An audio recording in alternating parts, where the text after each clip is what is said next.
Halo pemirsa, jangan lupa subscribe YouTube channel official iNews dan nyalakan loncengnya.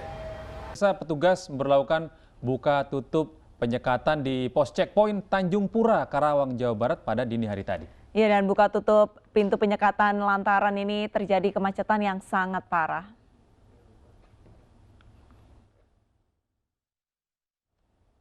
Kemacetan panjang terjadi di pos penyekatan Tanjung Pura, Karawang, Jawa Barat dini hari tadi. Volume kendaraan dari arah Jakarta dan Bekasi meningkat jelang Lebaran. Akibat penumpukan kendaraan sepanjang 5 km, petugas pun memperlakukan buka tutup penyekatan.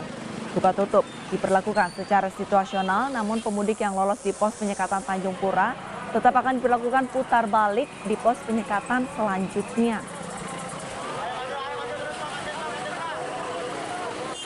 Yang kita bersama kita melakukan pemutar balikan arah. Jadi yang lewat sini kita putar balik. Jadi pun kalau tadi melihat ada yang lewat, itu nanti pasti ada 3 sekatan lagi, ya. Dan kita juga pasti Kolim Subang, Indramayu pasti putar balik terus.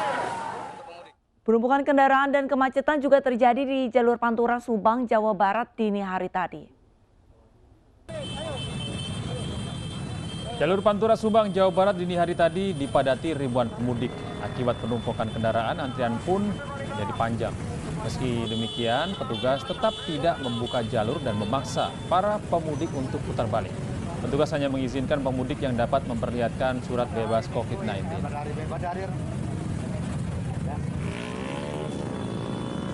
Ya, ini benar-benar ini ditutup total di Cegamon ini antar perbatasan Subang Subang Karawang, ya. Ini kebanyakan yang mudik semuanya itu letter B semuanya. Di putar balik atau gimana? Diputar balik semuanya, Pak. Sementara itu di pos penyekatan Kedung Waringin, Kabupaten Bekasi, Jawa Barat, antrean kendaraan mencapai 10 km. Kondisi yang lelah sempat membuat ketegangan antara petugas dengan pemudik. Hingga dini hari tadi, kawasan Kedung Waringin, Bekasi, Jawa Barat masih dipadati pemudik. Akibat penyekatan terjadi kemacetan panjang hingga 10 km. Para pemudik berusaha menembus penjagaan petugas. Ketegangan antara petugas dengan pemudik sempat terjadi lantaran kondisi lelah yang dialami kedua belah pihak.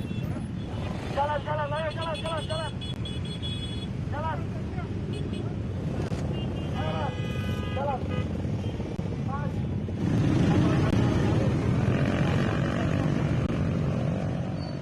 Lalu seperti apa situasi terkini penyekatan jalur mudik di kawasan Kedung Waringin, Kabupaten Bekasi? Kita akan bergabung dengan rekan Lika Apriliani di sana. Selamat pagi Lika, bagaimana situasi terkini di Kedung Waringin yang semalam sempat macet hingga 10 km? Juga Arlisa, dapat kami sampaikan situasi terkini di posko penyekatan Kedung Waringin, Kabupaten Bekasi, di mana situasi sekarang ini sudah mulai lancar, di mana terlihat di belakang saya ini bahwa sudah kondusif, di mana perjalanan ini sudah kondusif dan tidak adanya penyekatan maupun kemacetan yang terlihat di kawasan ini. Dan kemacetan ini terjadi dikarenakan sejak pukul 2 dini hari kemacetan sepanjang sekitar 10 km, namun sejak pukul 3 pagi hari ini kemacetan ini sudah mulai lancar dikarenakan petugas dari pos penyekatan Kedung Waringin ini membuka batas dari penyekatan ini sendiri. Untuk informasi lebih lanjut, kami sudah bersama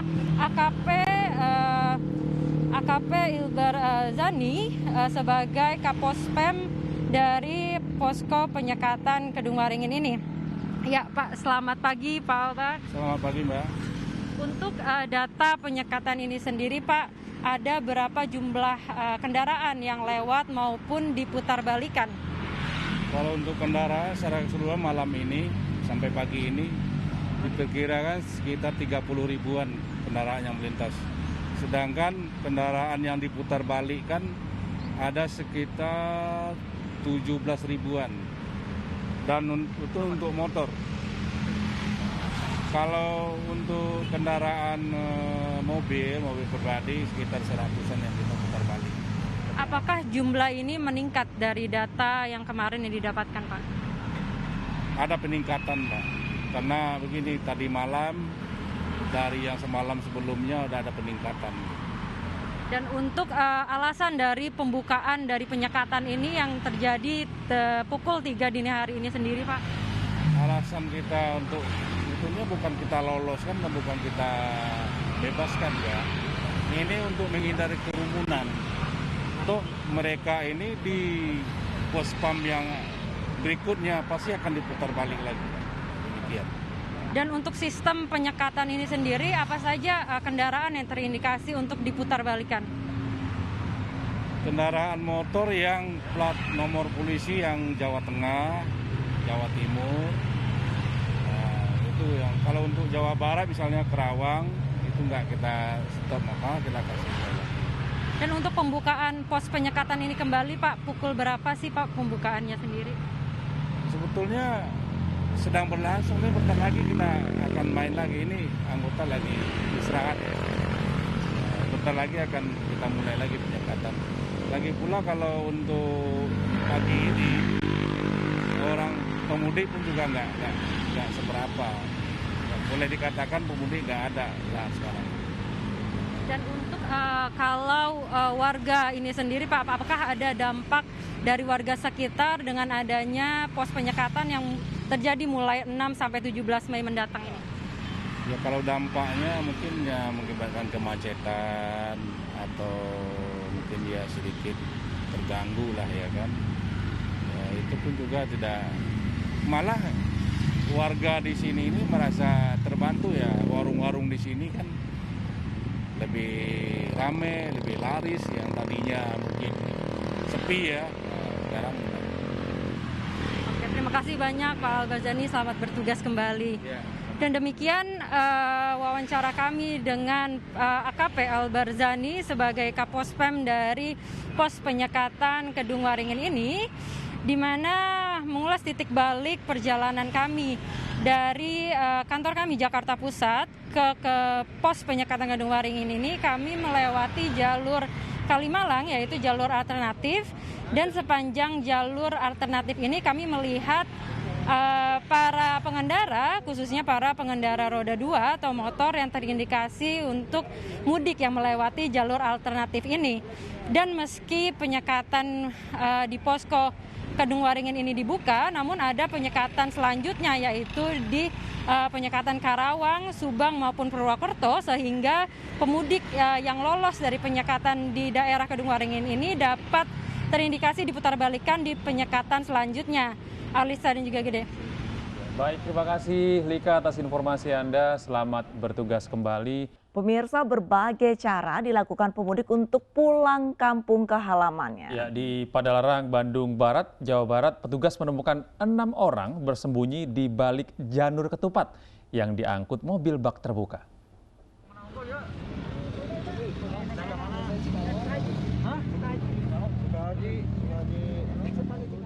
Petugas gabungan menghentikan kendaraan jenis Colt Diesel di pos penyekatan larangan mudik Idul Fitri 2021 di Padalarang, Bandung Barat. Saat dihentikan, petugas mencurigai kendaraan ini karena mengangkut penumpang. Saat diperiksa, 6 penumpang didapati berada di dalam kendaraan yang bermuatan janur. Para penumpang ini mengaku berasal dari Cikalong Wetan dengan tujuan kota Bandung untuk berjualan. Setelah kita periksa, di dalamnya itu ada lebih kurang 6 orang yang akan melaksanakan perjalanan ke arah Bandung. Makanya kita berhentikan, kita periksa, setelah kita periksa KTP-nya yang bersangkutan bukan orang Bandung, kita kembalikan putar balik. Artinya ini berbagai modus yang dilakukan oleh para pemudik, Pak? Betul, beberapa kali modus yang kita sempat ketemukan. Pertama dengan alasan orang tua sakit. Oleh petugas, kendaraan ini akhirnya diputar balikan. Di pos penyekatan Padalarang Timur hingga malam tadi sebanyak 15 kendaraan yang melakukan perjalanan mudik telah diputar balikan. Operasi penyekatan digelar oleh jajaran Polres Cimahi hingga 17 Mei mendatang. Dari Kabupaten Bandung Barat, Yuwono, iNews melaporkan. DPP Baja Perindo berbagi kebahagiaan dan keceriaan untuk anak-anak yatim dalam merayakan kemenangan di Hari Raya Idul Fitri 1422 Hijriah. Ratusan paket lebaran dibagikan kepada anak yatim di 3 lokasi berbeda di Jakarta. Menjelang Hari Raya Idul Fitri 1422 Hijriah, DPP Baja Perindo terus berbagi kepada masyarakat yang membutuhkan. Kali ini organisasi Sayap Partai Perindo ini berbagi untuk anak yatim di Rumah Yatim Sunter Muara, Tanjung Priuk, Jakarta Utara. Bantuan paket lebaran ini diserahkan langsung kepada pengurus dan perwakilan anak di rumah yatim. Harapan dari Baja Perindo sama kita untuk berbagi ini di bulan suci, semoga ada sedikit kebahagiaan di saat Idul Fitri nanti.